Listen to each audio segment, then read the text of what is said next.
Well, Uh, but I mean, actually, one of the things we have in our future, which um, have you noticed the rise recently of simulation theory? yes, Uh, but that's has nothing to do with science. That has to do with the people's hunger for God. well, I was going to say that simulate. I was thinking about it this morning because I did an interview with someone years ago for the sci-fi show, and we were discussing simulation theory, and I said, so basically, the intelligent design guys were right, and he chuckled and went, "Yeah, I guess so." Because simulation theory is essentially the admission that the ID guys, with their mind is the behind the universe, is the just fine the conceding. fine the It's fine tuning argument, in other words. well, yeah, but I mean, it's conceding that point entirely, Yeah. but saying, but we don't have to listen. We don't have to listen to that mind because I still want to, cheat on my wife, and I won't. I won't say the other bit, You're but assuming you're assuming that the simulation will not respawn you into either the hellscape or the heavenscape, depending on how many points you've gotten during your life and whether or not you take advantage of the escape clause.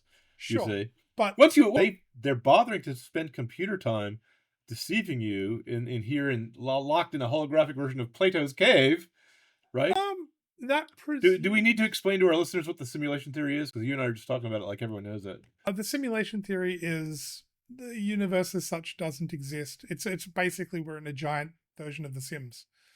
To dumb We're it down a lot. we're in the matrix. We're in the matrix. But I mean, Now, it's not a theory because it's not scientifically can't be proven or disproven. It's like saying I have a theory that I'm asleep and this is a dream. Well, any test you prove to prove it's a dream, if the dream looks exactly like real life, it doesn't. It's a metaphysical theory. It's not a theory of physics. It's well, but it's basically the patch for the materialists and the atheists to avoid the unavoidable conclusion that the theists would right about everything. They don't want to concede that point, so they have a patch to say, well, all of the stuff we really can't dispute, and that is like empirically impossible for us to avoid, we'll just patch it. So yeah, that's just part of the simulation. It's fine. That well, solves the problem. drawing it back into what was predicted and what was not. I don't recall any science fiction story I read when I was young, which had a thriving version of Christianity still in motion in the year 2000 or in the year 2025.